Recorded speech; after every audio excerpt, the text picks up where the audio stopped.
Good afternoon, everyone. Let's start with state in comparative perspective, characteristic and changing nature of the state in capitalist and social economies and advanced industrial and developing societies. So, as of the definition of state, state is the central authority that enforces laws, maintain orders, and regulate economic and social life within a given territory. So, that's a standard as well as common definition.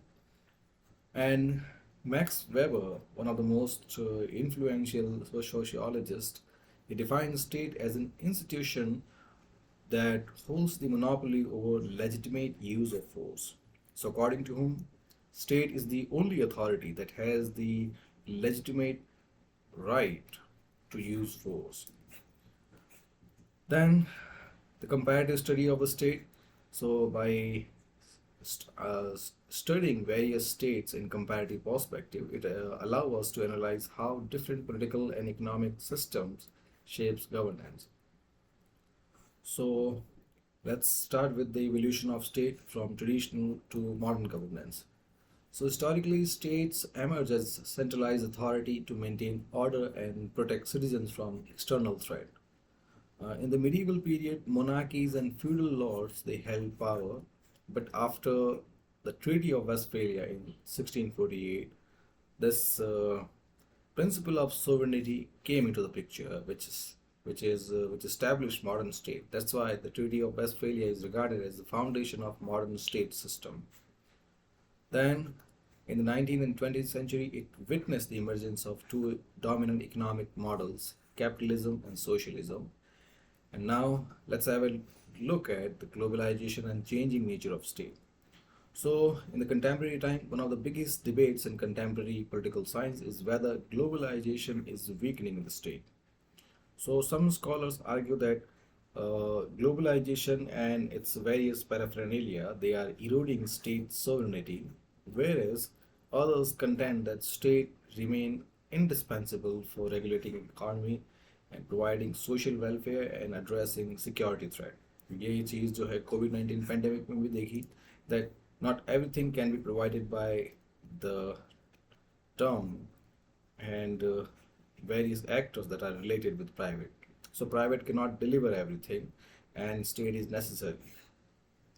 Now the state in capitalist economies. So capitalism is an economic system that is based on private ownership of businesses and not only businesses but also private ownership of factors of production, which includes land, labor, resources, and finally, capitalism is characterized by pursuit of profit. So, the basic elements of capitalism they are private ownership of businesses, then free market policies, the pursuit of profit, and then entrepreneurship. So these are the basic elements of capitalist society. So the role of state in capitalism is crucial because the state it sets the rule, it enforces contract and regulate economic activities. Then the Great Depression 1929 it exposed the vulnerability of a free market economy क्योंकि ये जो free capitalism है free market economy है which was advocated by Adam Smith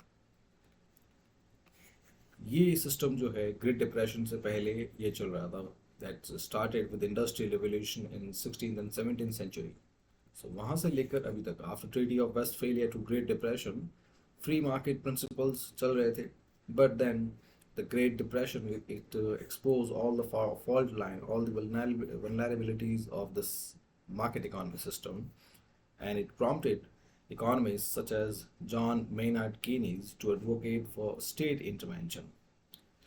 And he argued that government should spend during economic downturn, during economic crisis, so that jobs can be created and demand can be boosted.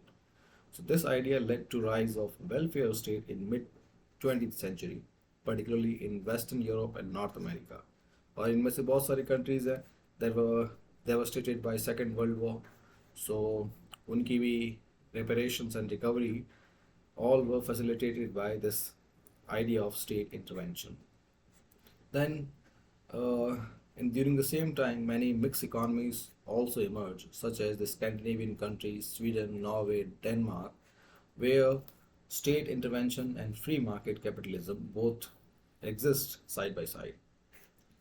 Then the second turn was during 1980s when neoliberalism came on the canvas. So this system was led by important political leaders such as Ronald Reagan in the United States and Margaret Thatcher in the United Kingdom. So these neoliberal policies they promoted deregulations, privatization, and reduced government spending. So while these policies increase economic efficiency, they also widen econ- income inequality, which was noted by economist Thomas Piketty in Capital in the 21st century. Then came the twin saga of 2008 global financial crisis and 2020 COVID-19 pandemic. Both of them they reinforced the need for state intervention in capitalist economy because it was during these times that government worldwide they implemented various stimulus measures, expanded healthcare funding, and provided direct financial support to citizens. Or same 2008 financial crisis maybe government bailed out many industries and banks. So uh, in these economic system, capitalism still there. It is still breathing and thriving. But the modern capitalist state is they have come to recognize the necessity of balancing free market with social protection, which means capitalism along with state intervention is the need of the hour. Now, capital state can be divided into regulatory state and development state. The regulatory state is a form of capitalist governance where government creates laws, rules, regulations, policies so that market and businesses can be regulated. So this model is found in Western capitalist economy such as the United States, the United Kingdom, and Canada. As of the need for regulatory states to exist, so they exist so that the problems of unregulated capitalism, such as monopolies, worker exploitation, unsafe product, environmental damage, all such problems can be resolved or such instances can be prevented. Now, the key functions of regulatory state first, they ensure market competition. So, the state here in regulatory state, it prevents businesses from creating monopolies or forming secret agreements to control prices. So here, example, the US Federal Trade Commission, it investigates and stops companies for unfairly dominating market. Then the second role is to protect consumer. So many agencies like Food and Drug Administration in the US, then FSSAI in India, they exist to set safety standards for food, medicine, other products, and check for uh, adulteration and contaminations in food. And the third feature is regulating financial markets. So after Great Depression and 2008 financial crisis, government introduced strict regulation to prevent banks and financial institutions from reckless behavior. So that's why RBI has given more teeth, and we have SEBI, Enforcement Directorate, such institutions are there so that financial issues or financial mismanagement can be dealt with. Then environmental protection. So regulatory agencies they enforce law to reduce pollution and protect natural resources. So EPA in the US and the same similar authority in India, they are there to regulate carbon emission and waste disposal. Then labor rights and social welfare. So many countries they enforce minimum wage laws, workplace safety rules, social security benefit to ensure fairer economy और ऐसा ही India के अंदर भी है specially जो अभी recently जो veg code है जो लेबर सेफ्टी रूल्स है सोशल सिक्योरिटी रूल्स हैं that were initiated by this government, there is also a case in point. Now, the challenges and criticism of the regulated state. First one is over-regulation and bureaucracy. So some critics argue that excessive government control can make businesses inefficient. Then the second criticism is about regulatory capture, where large corporations they influence regulators, politicians, parliamentarians while lobbying that leads to policies that favor businesses over consumers. And then governments struggle to create regulations that ensure fairness without harming economic growth. So these are the criticism. And now the development state.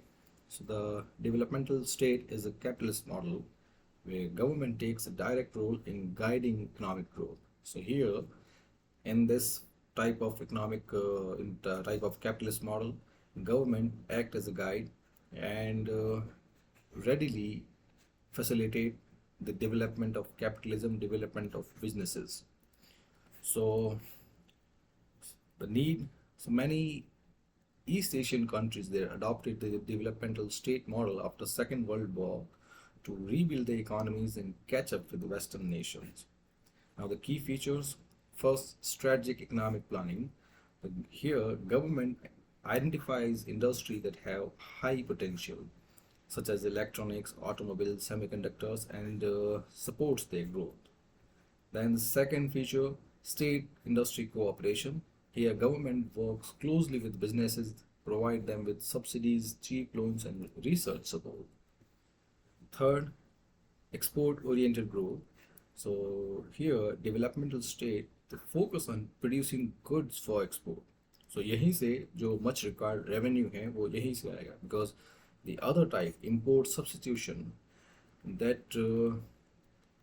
that is not good for economy. It has been proved. Import substitution में क्या होता है, जो हमारे पास नहीं है जो हम प्रोड्यूस कर सकते हैं वो हम इंपोर्ट करने की जगह वो हम अपने कंट्रीज के अंदर ही प्रोड्यूस करेंगे. But then this leads to situation of inefficiency. So it is mostly not advocated and resorted to. But these countries, they, especially the Asian tigers or the tiger cub economies, जैसे भी उनके नाम हैं, these economies they follow the export oriented growth. So they produce goods that can be exported. So here the much required revenue it was directed into their treasuries, और फिर ये जो closed loop जो है ये वापस prepare हो गया. Then protectionism in early stages. So to help local businesses grow, government limit foreign competition in some industries until domestic firms became strong enough. Now the case studies here, Japan and South Korea. So Japan's post-war economic boom. So after Second World War, Japan's government helped build the economy via aggressive industrial policies. So the Ministry of International Trade and Industry, MITI, it played a crucial role in selecting and supporting industry like automobiles, Toyota, Honda, and electronics like Sony, Panasonic. And these industries, और आप लोग जानते ही हैं, they in present time they are leading the market in this field. Then in the case of South Korea, it transformed from an agricultural state to one of the high-tech country just in 3 decades. So here, so the South Korean president of that time, Park Chung-hee, he adopted a developmental state approach where government gave massive financial and policy support to large business groups known as chaebols, such as Samsung, Hyundai, LG. And here, South Korea transitioned from a poor agrarian society to a high-tech industrialized nation just in a few decades. Now, the criticism of developmental state: first, government intervention it can create corruption because favoritism or protectionism both can leads to instance of inefficiency and corruption. Then the risk of economic dependence on the state. So if governments pick the wrong industry support, it can lead to wasted investment. Then challenges in a globalized economy. So in today's world, where economy are deeply interconnected, strict government control can limit foreign investment and competition. Now, the comparison regulatory state versus developmental state. So, first, feature state's role in regulatory state is minimal, but it ensures fair competition. Whereas in developmental state, it actively plans and directs economy. Then government business relationship in regulatory state it is independent, whereas in developmental state it is of close cooperation. Then economic growth model here in regulatory state, the economic model, economic activities, they are free market or market driven, whereas in developmental state they are state guided. And main strength in the regulatory state, it encourages innovation and competition, whereas the developmental state, it encourages rapid economic growth and industrial development. Weaknesses in regulatory state is about the risk of inequality and corporate influence, whereas in the developmental state, the weaknesses are risk of corruption and over reliance on state. Now, the modern challenges that are faced by capitalist states. So first, rising income inequality. So in the countries like the US, economic growth it has benefited the rich more than the poor, which are leading to issues of social unrest and demand for higher taxation on the wealthy. The second issue, corporate influence on politics. So large corporations they are using lobbying and campaign funding to influence government policies in their favor. Then financial crisis. So financial crisis such as 2008, it showed that market can fail when left unchecked, and these issues they are forcing state to intervene in market. Now, the present challenges such as climate change and sustainability, they are requiring government to balance economic growth with environmental responsibility. Now, let's have a look at the state in socialist economies. So socialism is an economic system where states plays a dominant role in owning, managing, and distributing resources so that social welfare can be ensured and economic equality can be ascertained. So here, unlike capitalism, socialism it emphasizes collective ownership, planned production, and government control to reduce income inequality. So the role of state in socialist economy it is different from the role in capitalist system. So here the state is not just a regulator but an active participant in economic and social life. In short, government works in a nationalized form. So most of the major industries they are government controlled and government keeps a tab on most of the things that concern its citizens. So most of the sector they are controlled by the government. So social sectors such as health, education, public distribution, basic amenities, they are under government control. Then most of the industries and financial sector, industry and financial, both are under nationalized, both are under government control. So in short, this is the gist of socialism. Then we have instances of socialism under Soviet Union that worked under both Lenin and Stalin. Both of them implemented a centrally planned economy where industries and resources were state-owned. So this model it enabled rapid industrialization, but also led to inefficiencies, bureaucratic stagnation, and a lack of innovation. And the collapse of Soviet Union in 1991 is often attributed to such policies. Policies that were known as Glasnost and Perestroika. These are some hasty market oriented policies ये वो जो बाद में देखते हैं. So these market oriented policies, even if they were in good faith, but they only hastened the disintegration of Soviet Union. Then the other model we have is of China that offers a unique model of socialism with market characteristic or socialism with Chinese characteristic. So after Deng Xiaoping's economic reform in 1978, China embraced private enterprise while maintaining strong state control over key industries. So this resulted in unprecedented economic growth. But this model also raises concern about political control, human rights, and state surveillance. And then we also have an instance of a case of Venezuela, where heavy state intervention led to the issue of the situation of hyperinflation and economic collapse, which serve as the cautionary example of mismanaged socialism. Now, the characteristic of socialist state. So, the ideology of socialism is rooted in Marxist ideology that views capitalism as a system, an exploitative system that exploits the worker for the benefit of a wealthy elite. Herein, Karl Marx and Friedrich Engels, both of them via their published work, the Communist Manifesto, argued that the state in capitalist society serves the interests of the bourgeois. Bourgeois means the capitalist class. And in contrast, a socialist state is supposed to represent the proletariat. Proletariat means the working class. Now, the key features: first, state ownership of means of production.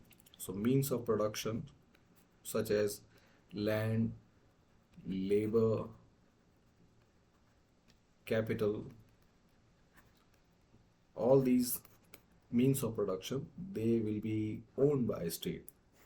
So, in the Soviet Union, all factories, farms, and banks, they were state owned. Then the centralized economic planning, which means the planning for whole country, it will be facilitated and directed by centralized control. Maybe uh, the central hub of power. So in socialist state or in communist state, it is mostly the socialist or communist party which control all the decisions here. Then, so instead of relying on supply and demand, socialist state use 5-year plans to set production target and allocate resources. So the USSR's 5-year plan from 1928 to 1991, it directed rapid industrialization and agricultural collectivization. और same India के instance में भी यही है. India, China, all of these countries, they started with a 5-year plan. And the next feature is redistribution of wealth. So heavy taxation on the wealthy and public spending on healthcare, education, housing, basic amenities. It is again the feature of socialist state. Then state provisions of social service. State provided basic amenities such as education, healthcare, housing. Then limited role of private enterprise. So private businesses, they are either banned or operate under strict state regulation. Now the evolution of socialist state. First model is of Soviet that existed from 1917, the October Revolution, to 1991, the disintegration of Soviet Union. So it was the first country to implement a full-fledged socialist economy after the Bolshevik Revolution of 1917. So under Vladimir Lenin and later Joseph Stalin, the state took complete control over the economy. And the features: first, collectivization of agriculture, which means agriculture for the whole nation, it was done collectively. And how? See here, private farms were merged into large state-run collective farms known as colchoses.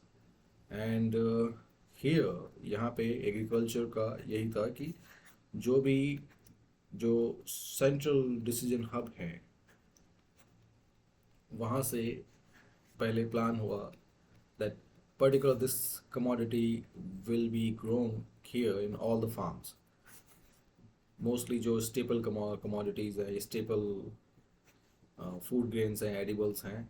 सो यहाँ पे staple edible potato की बात करते हैं. तो ये जो कोलखोजेज हैं इन सब में ये पोटैटोज आर ग्रोन.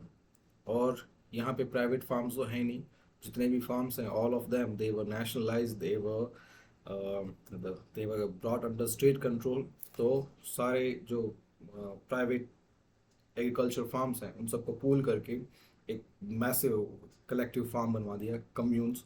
और फिर उनके अंदर जो एडिबल स्टेपल्स हैं दैट वर, और वो डिसीजन भी जो है जो उनकी सेंट्रल अथॉरिटी वहाँ से ले जा रहे हैं सेंट्रलाइज प्लानिंग से। Then this situation became so frustrating कि जो the people that were working here, they did not have any incentive to even uh, separate the good from the bad potatoes. Good from the bad potatoes. So that was the inefficiency of that system. Now, the second feature, rapid industrialization. So, Stalin's 5 year plan that transformed USSR into a major industrial power, but at the cost of forced labor and human suffering. And finally, lack of consumer goods. So, the focus on heavy industries, it led to shortages of basic consumer goods. और फिर वो उसके बाद private enterprise है ही नहीं, तो these basic commodity could not be grown anywhere. Then the Chinese model of socialism from 1949 to present. So China adopted socialism in 1949 under Mao Zedong. So the first policy, the initiatory policies under Mao Zedong were Mao's socialism. So here all industries and farms were state-owned. Then he undertook the famous Great Leap Forward, which was aimed to boost agriculture and industry, but it led to massive famine and economic failure.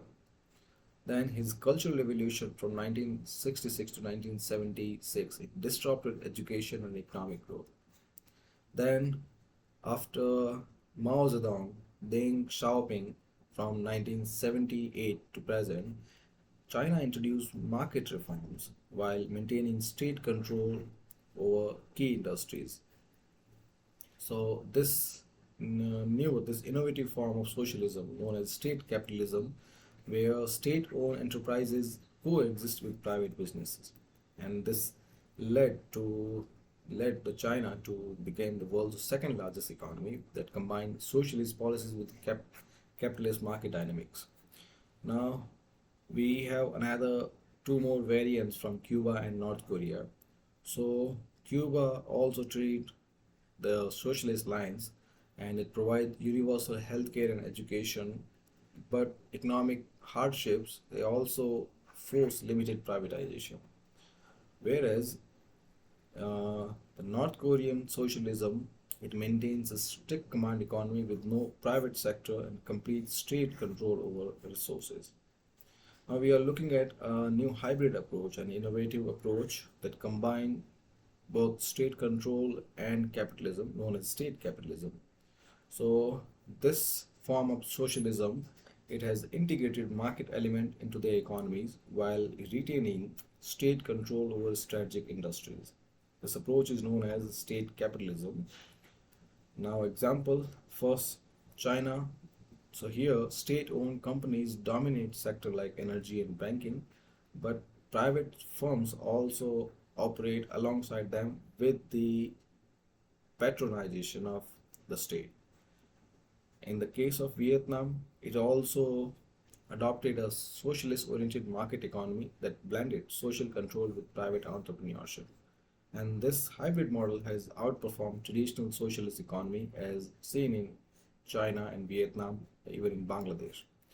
Now, the challenges and criticism of socialist state. First, inefficiency in central planning. So the government-run industry they often lack incentive for efficiency. उनके पास कोई productive बनने का, profit generate करने का, efficient होने का, इन सब का कोई इंसेंटिव है ही नहीं. Then bureaucratic corruption. So if state is controlling, then it's agents, the bureaucrats, they will hold major influence over it, and this will lead to nepotism and mismanagement. Then shortages in black market. So in planned economies, हर कोई commodities मिलती नहीं, especially basic and essential goods are there, not there. The shortages is there, which lead to instances of black market.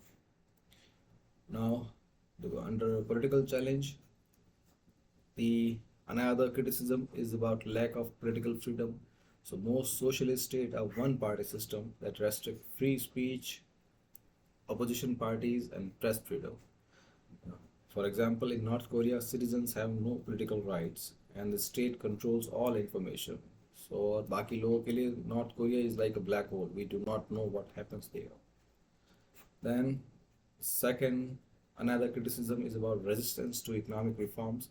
So, when socialist states try to introduce market reform, they risk political instability. And the classic example is the collapse of USSR in 1991, because it happened partly because of economic failures and reforms. Now, comparison of socialist and capitalist state. So, in terms of ownership, state owns industries in socialist state, whereas uh, property is privately owned in the capitalism. As of economic model, socialist state, it has centralized planning, wherein whereas in capitalist state, the planning is done by market. Planning runs according to market. That's why known as market-driven economy. As of wealth distribution, socialist state strive for equal wealth distribution, or in theory, whereas capitalism, it is rife with income inequality. As of innovation and efficiency, the socialist state is less innovative due to state control, whereas the capitalist state, it is characterized by high innovation in private sector. As of political system, socialist states usually are one-party rules, whereas capitalist states are multi-party democracies.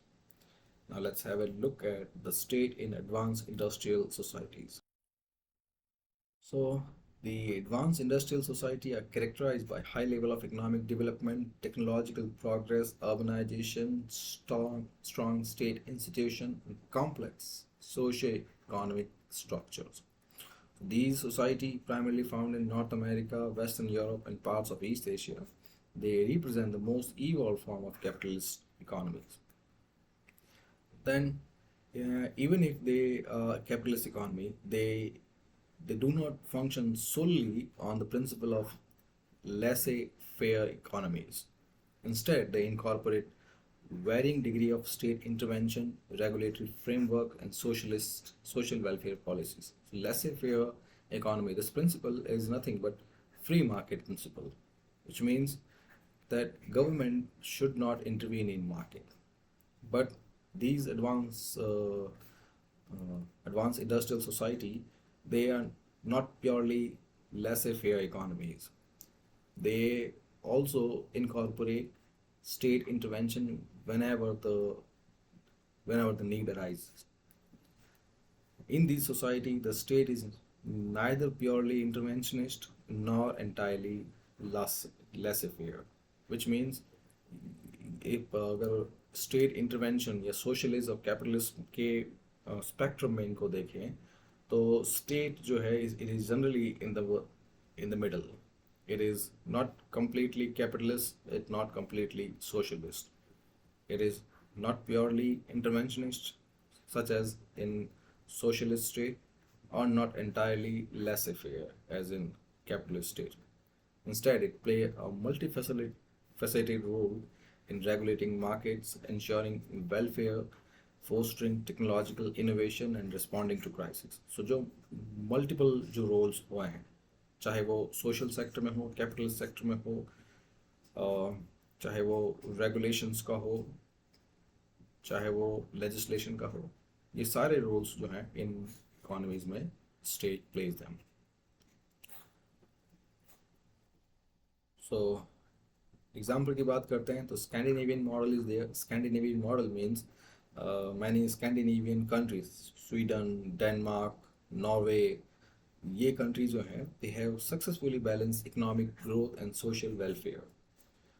And आप लोगों ने देखा ही होगा जो जो gross national happiness index हैं या जो हैप्पी कंट्रीज़ में हैं, तो मोस्टली उनमें जो टॉप जो हैं वो स्कैंडिनेवियन कंट्रीज़ आती है। फिर एनवायरमेंटली सस्टेनेबल कंट्रीज़ की बात करते हैं तो भी स्कैंडिनेवियन कंट्रीज़ आती है। वेलफेयर पॉलिसीज़ की बात करते हैं तो भी यही आती है। क्लीनलीनेस की बात करते हैं तो ये भी आती है। So these countries they have employed uh, you can say a successful balance between economic policies and providing social safety. So they usually levy high tax but then provide comprehensive welfare benefits. Then the recent challenges, such as the technological advancement, they are reshaping governance in industrial society. The rise of AI, automation, digital economies, they require new form of state regulation. Now, the characteristic of state in advanced industrialized society. So here, the state it does not perform the traditional role of maintaining law and order. It also performs multiple tasks to manage economic disparities, regulate market failure, provide public welfare, and ensure international competition. So let's have a look at the welfare state. So here the definition, welfare state is a system in which the government assumes primary responsibility of well-being of citizens. So this primary responsibility is ensured by providing basic services, basic social sector services such as healthcare, education, social security, unemployment benefits, and housing assistance. Now, as of historical background, the idea of welfare state gained prominence after the Great Depression of 1929. Then, the Beveridge Report of for 1942 in the UK, it laid the foundation for modern welfare state by identifying five giant evils. So these giant evils are want, that is poverty, disease, ignorance, squalor, and idleness.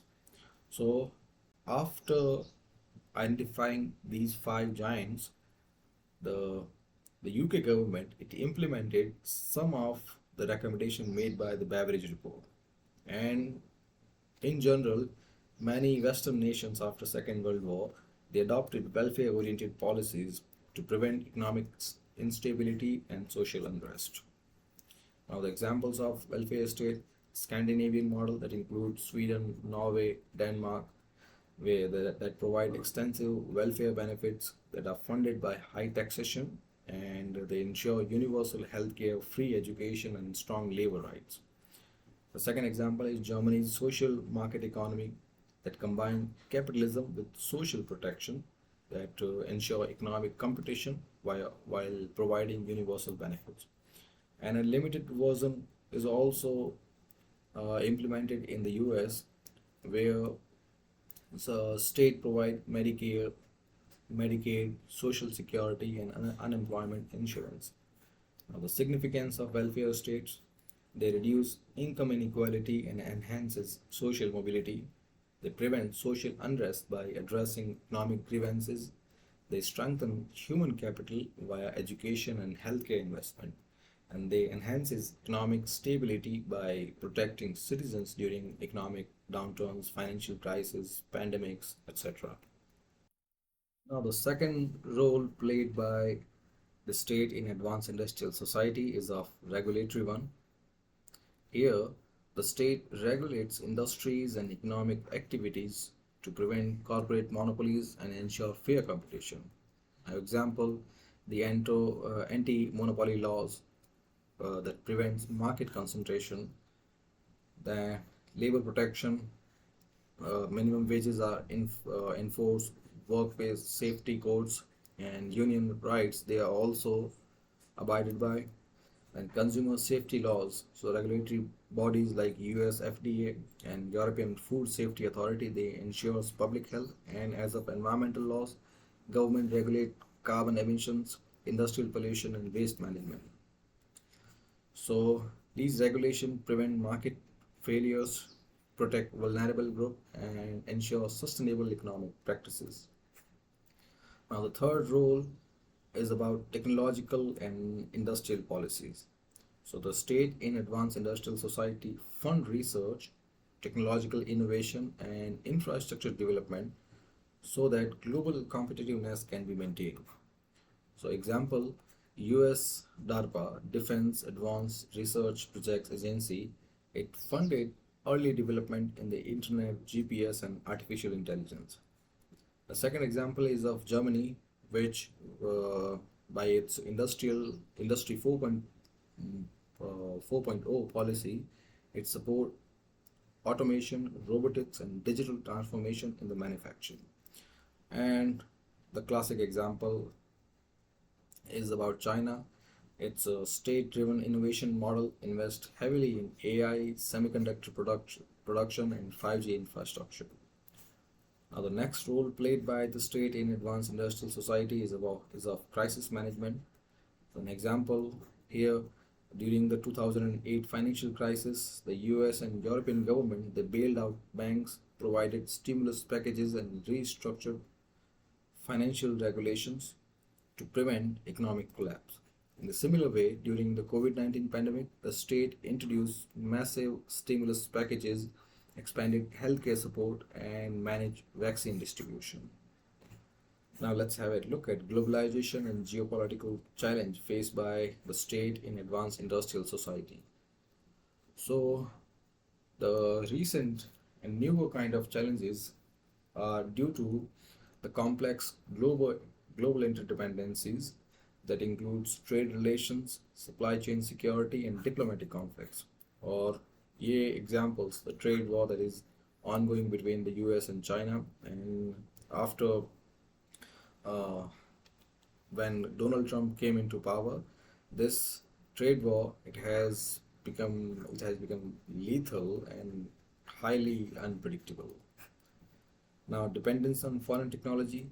So the semiconductor crisis, uh, just a few years ago, it exposed the vulnerability of industrial economy that rely on foreign production. And this issue is also relevant from geopolitical angle, क्योंकि न, Taiwan is a leader in semiconductor production. Now semiconductors जो है वो जितने भी electronic products हैं उसमें बहुत ज़रूरी होते हैं एंड इन्हीं इलेक्ट्रॉनिक प्रोडक्ट्स की वजह से ही आज जितना भी डिजिटल ड्राइव हैं ऑल ओवर द वर्ल्ड उसमें ये electronic products and semiconductors are very necessary but Taiwan का चाइना के साथ जो इशू है that China calls Taiwan a part of its country, but Taiwan seeks to remain independent.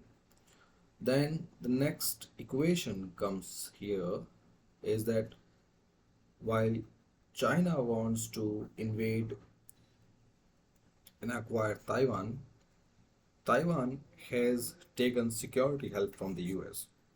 So now, if China wants to take on Taiwan, US and China will come face to face with one another. That might lead to a future war.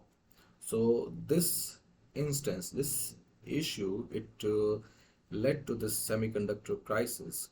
I guess it happened just 1 or 2 years ago. But with this crisis, the the tech giants all over the world, the manufacturing houses anywhere in the world, they became exposed to this vulnerability. Now, the third geopolitical issue faced by state in advanced industrial society is the emergence of middle economies such as China, India, and many middle and emerging power that challenge the dominance of Western state. Now, the different models of advanced society: first, liberal market economy that are featured by free market, minimal state intervention, and flexible labor law, and that exist in the US, the UK, and Canada. Then there are social market economies that have strong welfare state, worker protection and regulated capitalism that exist in the Central European countries such as Germany, France, and the Netherlands. Then they are developmental state. They are engaged in active state intervention in industry, tech, and education. These countries are Japan, South Korea, and Singapore. Now, the challenge is facing advanced industrial society. First, growing inequality and social unrest. So, despite economic prosperity, despite being rich, income inequality is rising. और उसी वजह से the Occupy's Wall Street movement, the France Yellow Vest protests, they highlighted dissatisfaction with growing economic disparities. Then the other issue they are facing is about aging population and pension crisis. So many advanced society they face low birth rate and aging population that is leading to labor shortages and increasing pension costs. And the case in point is about Japan's aging crisis, and it led the Japanese government to provide incentive for childbirth and foreign labor. Then the other challenges they are facing are concerning automation and technological disruption. So AI, automation, robotics, nanotechnology, biotechnology, and all kind of intelligent machine in general, they are threatening traditional jobs. So government here must invest in education and reskilling programs so that large scale mass and massive unemployment situation can be prevented. Then ultimately climate change and environmental challenges they are there. Now let's have a look at state in developing society. So developing states such as those in Africa, South Asia, Latin America, they face significant challenges in governance, economic development, and political stability. And this coupled with the administrative system that they inherited from the colonial rulers, it was designed for colonial exploitation rather than for self-governance. So उसके कारण this administrative system itself it helps in it facilitated corruption and political instability more than it provide welfare benefits. Then characteristic of states in developing societies. So most of the developing states they struggle with structural inefficiency. Structural inefficiency means those inefficiencies, those problems, those technical issues that exist inside the whole structure. The structure here means in their government setup, and the role of state in the society it is expansive. करने के लिए बहुत कुछ है, but still they are constrained because the manpower, the resources, they are limited, they are uh, dependent externally, and the internal political situation is not stable either. The first, state-led development, industrialization, and economic planning. So many developing countries they rely on state to drive economic development because private industry or private capital it is still underdeveloped or underdeveloping stage. Now the historical context after Second World War, these newly independent nations they rejected laissez-faire capitalism in favor of state-driven development. State-driven development means state undertake the whole development thing by infusing money, resources, technologies. So, in short, the state undertake the economic activity, state undertake development from the scratch.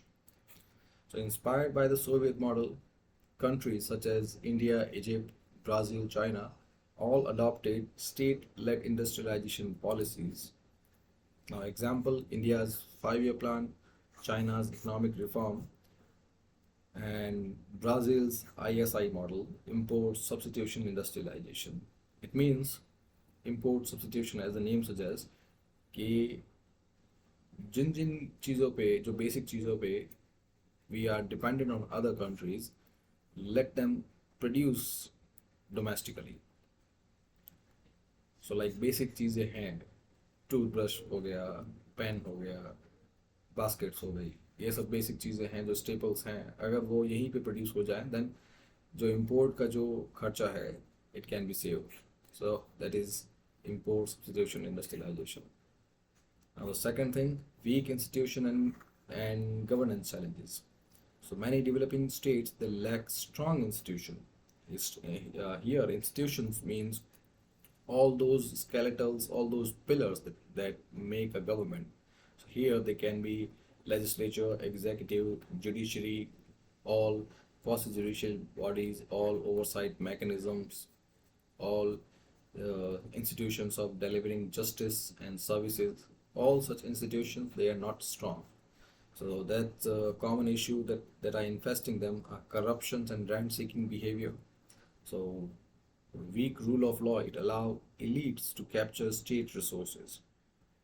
So here we have an example Nigeria's oil sector corruption जहाँ पे Nigeria के जो rich लोग हैं elites हैं they have captured most of the resources और उसकी वजह से the people they are suffering people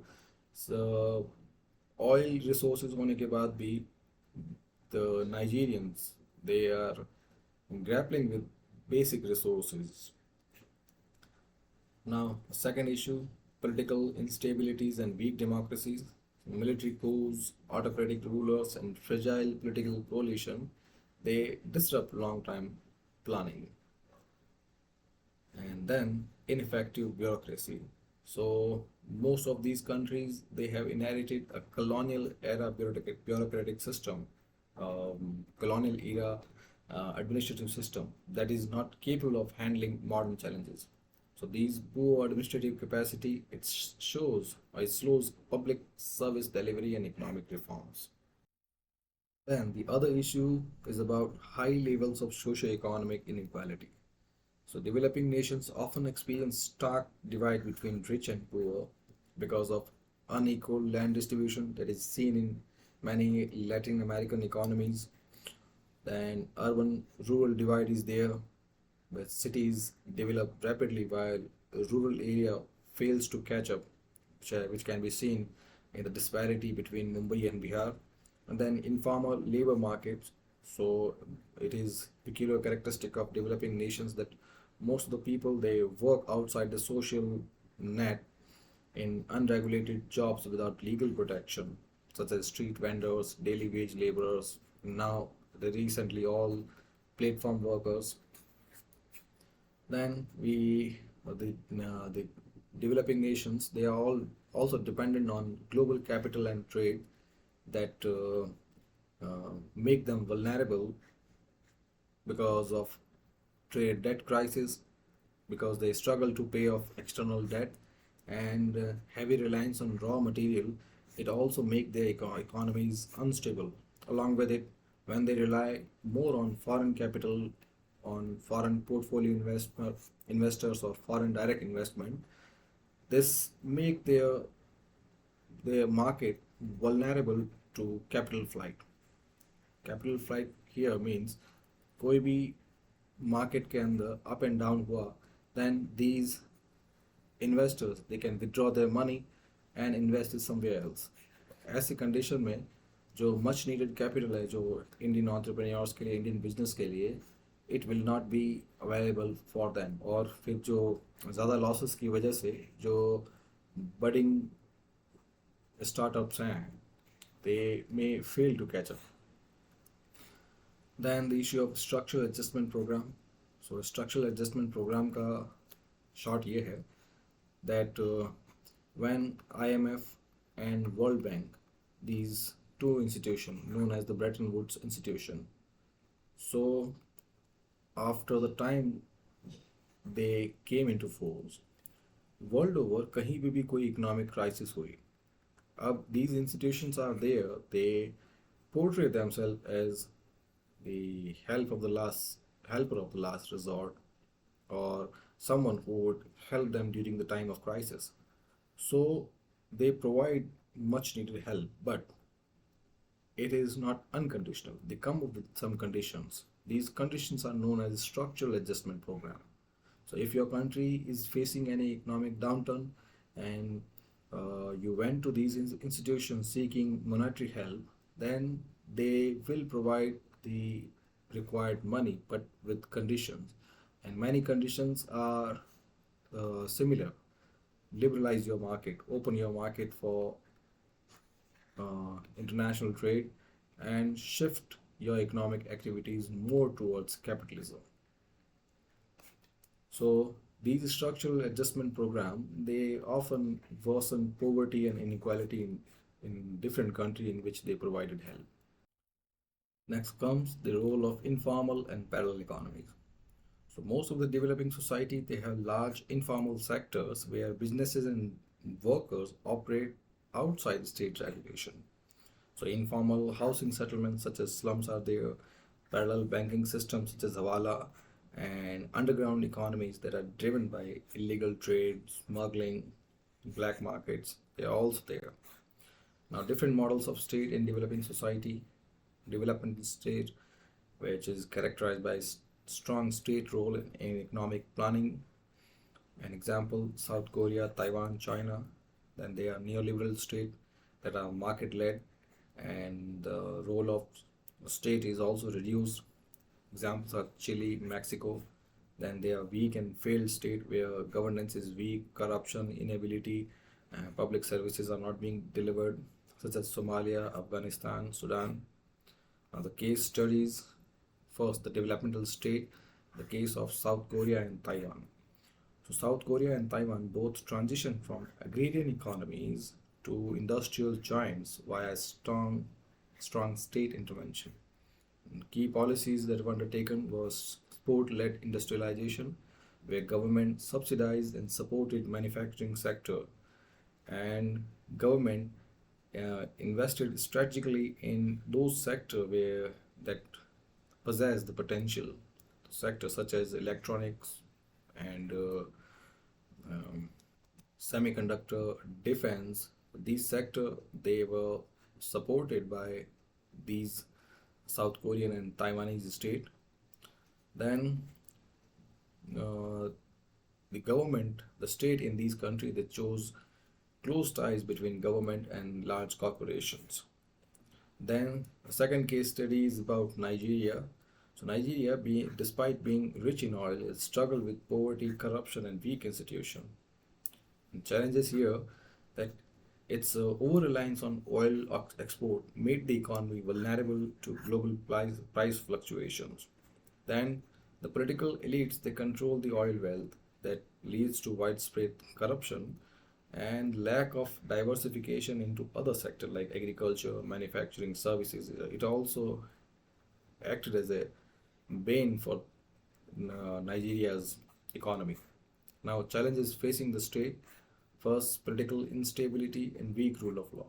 Many developing nations they suffer from frequent government changes, military coup, and autocratic rule. Examples: Pakistan, Myanmar, Afghanistan, Sudan. Then corruption, it does not need any explanation. Widespread corruption, it reduces public trust and hinder economic progress. Example, Transparency International's index, the corruption perception index, it ranks many developing nations poorly. Then most of the developing nations they have poor infrastructure and public services. So basic services like electricity, clean water, transportation, they remain underdeveloped. Then overpopulation and unemployment, and finally foreign debt and economic dependency. So many developing nations they struggle to pay off external debt. And you might have heard about Sri Lanka's 2022 economic crisis that was due to unsustainable foreign borrowing. Now, finally, the future of the state, global challenges and transformation. So, the evolving role of state in capitalist economies from laissez-faire to state intervention. So, classical capitalism that was shaped by thinkers such as Adam Smith, it emphasized minimum government intervention in market. So it helped in the industrial revolution to achieve rapid economic growth, but also led to the instances of child labor, poor working condition, and extreme inequality. And This mirage was shattered by Great Depression of 1929 that forced the state to take up a more active role. And here economists such as John Maynard Keynes, he argued for government spending, government intervention that was necessary to boost demand and create jobs. Then, in the mid 20th century, most capitalist states they adopted mixed economy that combined free market along with government regulation. Then came the time of neoliberalism. Uh, so here, the economic crisis during 1970s that were marked by high inflation and stagnation, it led to criticism of Keynesian policies. High inflation means the prices of commodities are high, and stagnation means the businesses, the economic activity in general is not growing. So this means profits are not being accrued, or profits are not being made, but prices are increasing. So this situation is peculiar because it slowly eats away your savings. And you might be asking, अगर price बढ़ रही है तो profit क्यों नहीं आ रहे? Price बढ़ रही है तो प्राइस सारी चीज़ों की बढ़ रही है. तो उस कंडीशन में even if you are selling one particular commodity but then you are also buying other commodity, so उस commodity की price अगर कम नहीं हो रही है so आपका profit तो हुआ ही नहीं. So this condition it led economists such as Milton Friedman and Frederick Hayek to argue for neoliberal reforms. They said that government intervention was inefficient and the neoliberal policies were introduced that included privatization of state-owned enterprises, जो भी state controlled enterprises थी, public sector enterprises थी, वो privatize कर दी, private persons को दे दी गई. Deregulation of financial market, so financial markets जितने भी हैं, state regulation है, stock markets हैं, foreign exchange markets हैं, deregulated means उन पे जितने भी rules थे उनको कम किया गया. एंड कॉरपोरेशन जितने प्राइवेट कॉरपोरेशन उनका भी टैक्स कट किया. So while these policy led to higher economic growth, they also led to inequality and job insecurity. Then the 2008 global financial crisis, it exposed the shortages or weaknesses of neoliberalism by exposing the danger of excessive deregulation. Then the state in age of globalization. So today capitalist state face new challenges from globalization, digital economy and corporate power. So many multinational corporations and digital giants such as Apple, Amazon, Google, Facebook, they operate transnationally beyond national borders, and that makes it difficult to regulate them. Then government world over they are debating how to control big tech and tax multinational companies and protect workers in the era of automation and artificial intelligence. Countries like India and European Union they have introduced strict data protection laws while US is considering antitrust action against tech giants. Now the transformation of socialist economies, so ये एक तरह से revision भी है. So in 20th century, socialist state, Soviet Union, China, they followed a centrally planned economic models where state was controlling all the major factors of production, industries, wages and production. But this system led to bureaucratic inefficiency, low innovation and shortage of basic goods. Then Soviet Union was collapsed in 1991 and here the issue of economic stagnation, political unrest and corruption, it led to widespread dissatisfaction. So under Mikhail Gorbachev, he set in much needed reforms, the reform known as perestroika and glasnost. These reforms were there to revive socialism, but it only hastened its decline. Then further, after the disintegration, its successor state, Russia, it also undertook a shock therapy privatization, but it created a powerful class of oligarchs and at the other time deepening economic inequality. So ultimately जिस purpose के लिए ये this idea was undertaken, it could not have been fulfilled. Then market reforms in socialist economy. So unlike Soviet Union, China chose to reform rather than collapse. Under Deng Xiaoping, he undertook economic reforms in 1978, where China allowed private business, foreign investment, and market competition to run side by side while retaining state control over key industries. So this approach was known as socialism with Chinese characteristic. Then other socialist states also embraced market-oriented reforms. The same idea was same, state and market going together. Here, Vietnam's Doi Moi reforms, it opened the economy while keeping political control. And Cuba under Raul Castro, it allowed small private businesses and foreign tourism to boost growth.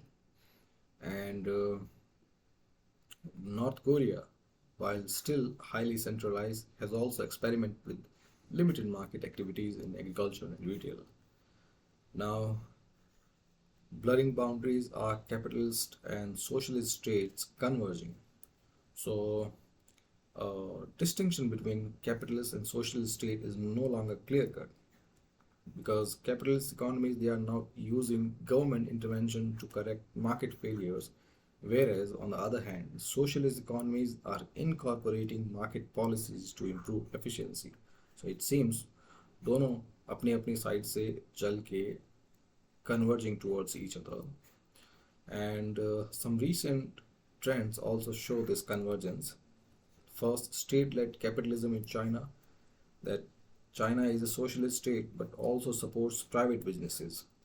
Then government intervention in capitalist state, that the COVID-19 pandemic it forced many capitalist states to introduce massive stimulus package. So this also show one of the example of convergence where capitalist state which otherwise do not intervene in market has readily done this in order to provide relief to people. Then public ownership in Western economy. The UK and France they have partially nationalized energy companies to tackle inflation.